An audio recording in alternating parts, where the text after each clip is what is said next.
Good morning student. आज हम BA second year geography के पेपर सेकंड के एक टॉपिक पर चर्चा करेंगे। आपका पेपर सेकंड आर्थिक एवं संसाधन भूगोल के नाम से जाना जाता है और उसकी यूनिट थर्ड का एक टॉपिक हम डिस्कस करेंगे। इससे पहले के वीडियो में हमने गेहूं के वितरण, उत्पादन और अंतर्राष्ट्रीय व्यापार के बारे में पढ़ा था। इस बार हम चावल, राइस के स्थानीय वितरण, उत्पादन और अंतर्राष्ट्रीय व्यापार के बारे में चर्चा करेंगे। आपको पता होगा कि हमें यहाँ पर चावल का जो स्थानीय वितरण, उत्पादन और अंतर्राष्ट्रीय व्यापार विश्व के परिप्रेक्ष्य में पढ़ना है कि ऐसी कौन सी भौगोलिक दशाएं होनी चाहिए जहाँ पर चावल की पैदावार बहुत अच्छी हो सके और विश्व के किन किन देशों में, किन किन भागों में बड़े पैमाने पर चावल का उत्पादन किया जाता है और उसकी व्यापारिक स्थिति क्या है। तो चावल की कृषि के लिए भौतिक परिवेश क्या क्या चाहिए, यानी भौतिक परिवेश का मतलब जलवायु है, तापमान है, आर्द्रता है, मिट्टी की उत्पादकता कैसी होनी चाहिए, ये सारी बातें हम पढ़ेंगे। तो देखिए, चावल एक उष्णार्द्र पौधा है जिसकी जड़ों में निरंतर नमी का होना आवश्यक है। उष्णार्द्र का मतलब तापमान भी ज़्यादा उष्ण और आर्द्र जलवायु चाहिए। अतः जिन क्षेत्रों में पूरे समय उच्च तापमान और वर्षा उपलब्ध होती है वहाँ इसकी खेती अच्छी होती है। अब देखिए, तापमान और वर्षा कितनी चाहिए। धान की कृषि के लिए बुवाई के समय न्यूनतम तापमान 18 से 20 डिग्री सेंटीग्रेड, पौधों के विकास के लिए 22 से 25 डिग्री सेंटीग्रेड तापमान की आवश्यकता पड़ती है। मिट्टी में सदैव नमी बनी रहे इसके लिए न्यूनतम 75 से 200 सेंटीमीटर वर्षा वाला क्षेत्र अच्छा रहता है, जो बौछारों से भी पर्याप्त हो सकता है। एक सप्ताह से अधिक अवर्षण पर मिट्टी की नमी कम पड़ने लगती है, लेकिन जो जमीन नीची होती है वहाँ पर समस्या कम आती है। जहाँ वर्षा काल कम होता है वहाँ सिंचाई से जलापूर्ति कर सकते हैं, अर्थात लगभग 75 से 200 सेंटीमीटर की बारिश वाला क्षेत्र इसके लिए आदर्श होगा। और जहाँ बारिश कम होगी वहाँ सिंचाई के माध्यम से भी चावल का उत्पादन किया जा सकता है। धरातल और मिट्टी कैसी चाहिए, चूँकि धान की कृषि के लिए जमीन की नमी अनिवार्य है, अतः समतल धरातल इसके लिए उपयुक्त है। ढालदार भूमि पर सीढ़ीनुमा खेतों को भी समतल बनाकर धान उगाया जा सकता है। पानी रोकने के लिए मेड़बंदी आवश्यक है, जो समस्त धरातल पर अधिक आसानी से बनाई जा सकती है। यद्यपि किसी भी प्रकार की मिट्टी इसके लिए उपयुक्त होती है जिसमें देर तक नमी धारण करने की क्षमता हो। लावा युक्त काली मिट्टी भी इसके लिए उपयुक्त है। यही कारण है कि नदियों की घाटियाँ, डेल्टाई भाग और काली मिट्टी का क्षेत्र भारत का प्रमुख धान या चावल उत्पादक क्षेत्र माना जाता है। अगला है श्रम। धान की कृषि में बुवाई से मड़ाई तक अधिक श्रम शक्ति की आवश्यकता होती है, क्योंकि गीली भूमि में यंत्रों से काम करना कठिन होता है। फलतः घनी आबादी यानी सघन आबादी वाले क्षेत्रों में इसकी कृषि अधिक सुगम होती है। यहाँ सस्ते श्रमिक उपलब्ध होते हैं। जिस क्षेत्र में श्रमिकों की कमी होती है, जैसे पंजाब और हरियाणा, वहाँ अन्य क्षेत्रों से श्रमिक बुलाना पड़ता है। अब देखिए, ये विश्व का जो मानचित्र है, इसमें जो ग्रीन कलर की शैडो है वो प्रमुख चावल उत्पादक क्षेत्र है। आप देखेंगे विश्व का 80 से 90% चावल का उत्पादन एशिया महाद्वीप में, और एशिया महाद्वीप का भी वो दक्षिणी और दक्षिणी पूर्वी एशियाई भाग, ये वाला पूरा का पूरा बेल्ट, ये देखिए आप यहाँ देख सकते हैं। ये इस दक्षिणी जो एशिया महाद्वीप है और दक्षिणी पूर्वी एशिया महाद्वीप, इन क्षेत्रों में विश्व का 80 से अधिक % चावल का उत्पादन होता है। बाकी आप देखेंगे नॉर्थ अमेरिका, साउथ अमेरिका, ये यहाँ पश्चिमी अफ्रीका, यूरोप का कुछ भाग है, वहाँ बहुत ही कम मात्रा में चावल का उत्पादन होता है। मुख्यतः चूँकि ये जो दक्षिणी और दक्षिणी पूर्वी एशियाई भाग है, ये मानसूनी जलवायु का क्षेत्र है, और इस मानसूनी जलवायु की विशेषता के साथ साथ यहाँ पर सघन आबादी का विस्तार है। तो मानसूनी जलवायु के कारण आर्द्रता मिल जाती है और सघन जनसंख्या के कारण यहाँ श्रमिक भी सस्ते दर पर पर्याप्त मात्रा में उपलब्ध हो सकते हैं। दूसरा, यहाँ उपभोग भी बहुत अधिक ज़्यादा है, यानी चावल को खाने वाले भी ज़्यादा है, तो यहाँ पर बहुत बड़ा बाजार भी है। और नदी घाटियाँ काफ़ी मात्रा में आपको मिलेगी, पर्याप्त मात्रा में मिलेगी, जिसके कारण यहाँ पर पर्याप्त मात्रा में चावल का उत्पादन होता है इस दक्षिणी और दक्षिणी पूर्वी एशिया में। अब चावल उत्पादन का विश्व प्रतिरूप देखें तो देखिए, चावल विश्व की महत्वपूर्ण फसलों में से एक है। चावल का भोज्य पदार्थ के रूप में प्रयोग अतीत काल से मानव करता आ रहा है। वेदों से ज्ञात होता है कि चावल वेदकालीन आर्यों का मुख्य भोजन था। इसके जन्म स्थान के विषय में निश्चित रूप से नहीं कहा जा सकता, किंतु अधिकांश विद्वानों का मत है कि धान का प्रथम उत्पादन दक्षिणी एवं दक्षिणी पूर्वी एशिया के किसी देश में हुआ। अब से 4000 वर्ष पूर्व चीन में धान की खेती की शुरू हुई थी।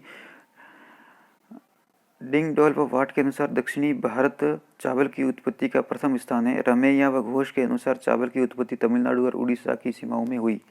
ये ठीक है, कुल मिला के चावल का जो उत्पादन और इसकी शुरुआत दक्षिणी और दक्षिणी पूर्वी एशियाई भाग से मानी जाती है। चावल उष्णकटिबंधीय फसल है और इसे ऊंचे तापमान व भारी बरसात की जरूरत होती है। विश्व की चावल की खेती के क्षेत्र लगभग देखिए आप 45 डिग्री उत्तरी अक्षांश से 30 डिग्री दक्षिणी अक्षांश के बीच फैले हुए हैं। उत्तरी जापान और मंचूरिया में 35 अंश उत्तरी और इटली में 44 डिग्री उत्तरी अक्षांश और मालागासी में 20 डिग्री, दक्षिणी अमेरिका में 30 डिग्री दक्षिणी अक्षांश तक इसका फैलाव है।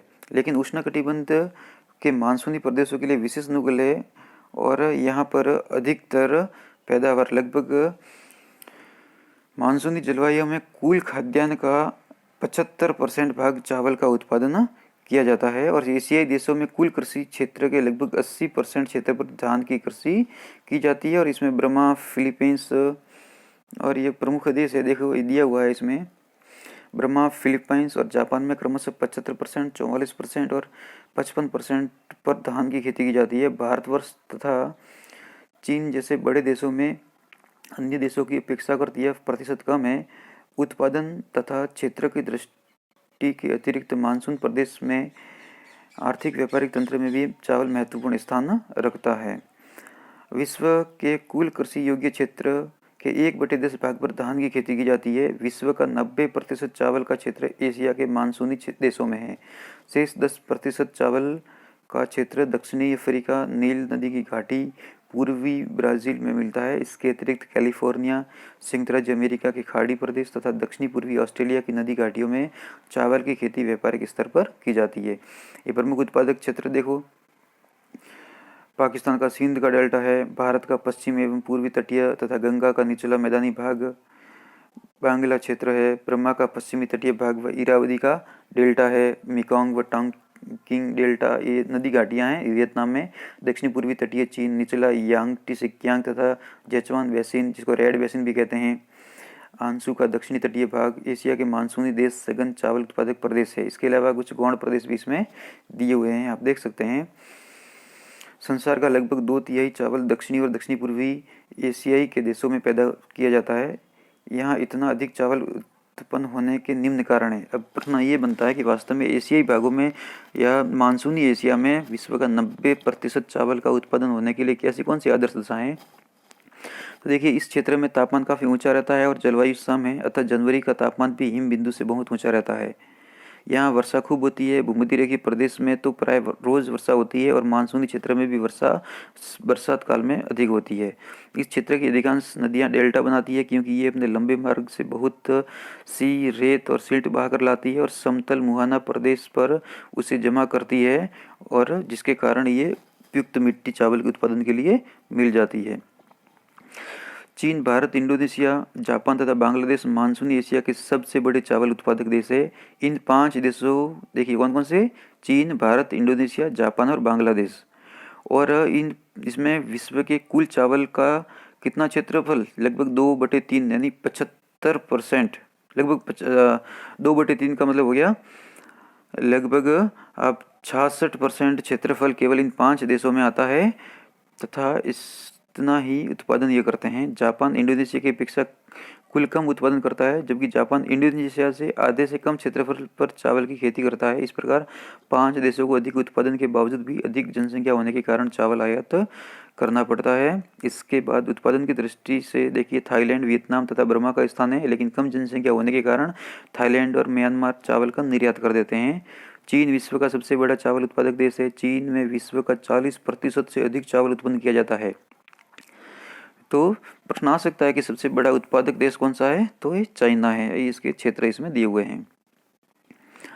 चावल की कृषि क्षेत्रफल की दृष्टि से संसार में भारत का प्रथम स्थान है। हाँ, ऐसा प्रश्न आया कि चावल उत्पादन की दृष्टि से कौन प्रथम है, तो चीन। और क्षेत्रफल की दृष्टि से यानी सबसे सर्वाधिक क्षेत्रफल किस देश में है जहाँ पर चावल का उत्पादन होता है, तो वो है भारत।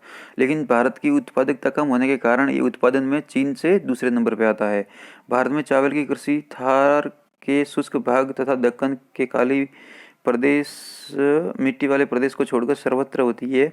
उत्तरी मैदान तथा तटीय मैदानी क्षेत्र जिसमें नदियों के डेल्टाई भाग आते हैं चावल की खेती के मुख्य प्रदेश है। जिसमें देखो पश्चिमी बंगाल, बिहार, आंध्र प्रदेश, तमिलनाडु, उड़ीसा, मध्य प्रदेश, महाराष्ट्र, केरल आदि राज्य चावल के मुख्य उत्पादक है। और पश्चिमी बंगाल चावल के उत्पादन में भारत में अग्रणी स्थान रखता है। दक्षिणी राज्यों के अंतर्गत तमिलनाडु, कर्नाटक, आंध्र प्रदेश तथा केरल राज्य है। तमिलनाडु देश का 13% चावल उत्पादन करता है। आंध्र प्रदेश देश का परंपरागत चावल का भंडार है। दक्षिणी राज्यों में सर्वाधिक चावल व मोटा अनाज उत्पादन करता है। उत्तरी पूर्वी राज्यों के अंतर्गत पश्चिम बंगाल, असम, बिहार, उड़ीसा का समावेश होता है। पश्चिम बंगाल जनसंख्या के घनत्व के दृष्टिकोण से एक सघनतम राज्य है। कुल खाद्यान्न उत्पादन में चावल का अंश 90% है। लगभग 60% भूभाग पर कृषि की जाती है। बिहार राज्य में चावल प्रमुख फसल है। कुल उत्पादन में चावल का अंश है। उड़ीसा राज्य में चावल प्रधान खाद्य, यानी कि जो पूर्वी भारत और दक्षिणी भारत के राज्य है वो चावल प्रधान खाद्यान्न वाले देश है और यहाँ चावल सर्वाधिक मात्रा में बोया भी जाता है और खाया भी जाता है। विश्व में कुल चावल उत्पादन का लगभग 90% चावल एशिया के दक्षिणी पूर्वी मानसूनी प्रदेश उत्पन्न करते हैं। ये पहले मैं बता चुका हूँ कि 90% देश दक्षिणी और दक्षिणी पूर्वी एशिया के मानसूनी देश उत्पादन करते हैं और इसमें प्रमुख देश भारत। तो मैं बता चुका हूँ कि विश्व का 90% चावल का उत्पादन दक्षिणी और दक्षिणी पूर्वी मानसूनी जो एशियाई देश है वहाँ पर होता है और वहाँ पर अधिक उत्पादन होने की आदर्श दशाएं मैं बता चुका हूँ। अब हम विश्व में चावल की खेती के अंतर्गत क्षेत्रफल की बात करते हैं तो सर्वाधिक क्षेत्रफल भारत में है, उसके बाद चीन, फिर Indonesia, Bangladesh, Vietnam, Myanmar, Philippines, Brazil, Pakistan, Japan. अभी इन देशों के बारे में अधिकतर देश सारे के सारे दक्षिणी या दक्षिणी पूर्वी एशियाई देश है। तो यदि क्षेत्रफल की बात करें तो भारत का प्रथम स्थान है और चाइना का दूसरा स्थान है। लेकिन यदि चावल के उत्पादन की बात करें तो विश्व में चाइना प्रथम है और भारत दूसरे स्थान पर है। इसका कारण ये है कि भारत की तुलना में चीन में प्रति हेक्टेयर जो चावल का उत्पादन है जिसको हम उत्पादकता बोलते हैं वो सर्वाधिक है, अधिक है, जिसके कारण भारत से कम क्षेत्रफल होने के बावजूद भी चाइना उत्पादन में भारत से प्रथम स्थान रखता है। उसके बाद और इन क्रमशः देखो भारत के बाद इंडोनेशिया, बांग्लादेश, थाईलैंड, वियतनाम और ये वियतनाम के बाद म्यांमार, ये प्रमुख चावल उत्पादक देश सीक्वेंस में दिए हुए हैं। इसके बाद चावल का वैश्विक व्यापार की बात करें तो देखिए खाद्यान्नों के वैश्विक व्यापार में चावल का आयात निर्यात अधिक महत्व रखता है। चीन, भारत, पाकिस्तान, वियतनाम, संयुक्त राज्य अमेरिका जहाँ चावल के प्रमुख तथा बड़े निर्यातक देश हैं, वहीं Brazil, Indonesia, Iran, Nigeria, Philippines और यूरोपीय संघ चावल के प्रमुख व बड़े आयातकर्ता देश है। और वर्ष 2001-2 में चावल का सर्वाधिक निर्यातक देश होने का दर्जा थाईलैंड को प्राप्त है। इसके बाद देखिए दूसरे स्थान पर वियतनाम है और म्यांमार है, जो छोटे देश है जिनकी जनसंख्या कम है लेकिन उत्पादन अधिक है, वही देश चावल का निर्यात कर पाते हैं।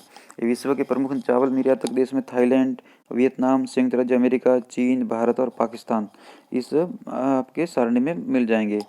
इसके बाद विश्व के प्रमुख जो आयात करने वाले देश कौन से हैं, तो देखिए आयात कौन करेगा, जहाँ जन उत्पादन भले ही अधिक हो लेकिन यदि वहाँ जनसंख्या सघन है, ज़्यादा आबादी है तो उसको उपभोग करने वाले भी ज़्यादा होंगे तो वो देश क्या करेंगे, आयात करेंगे।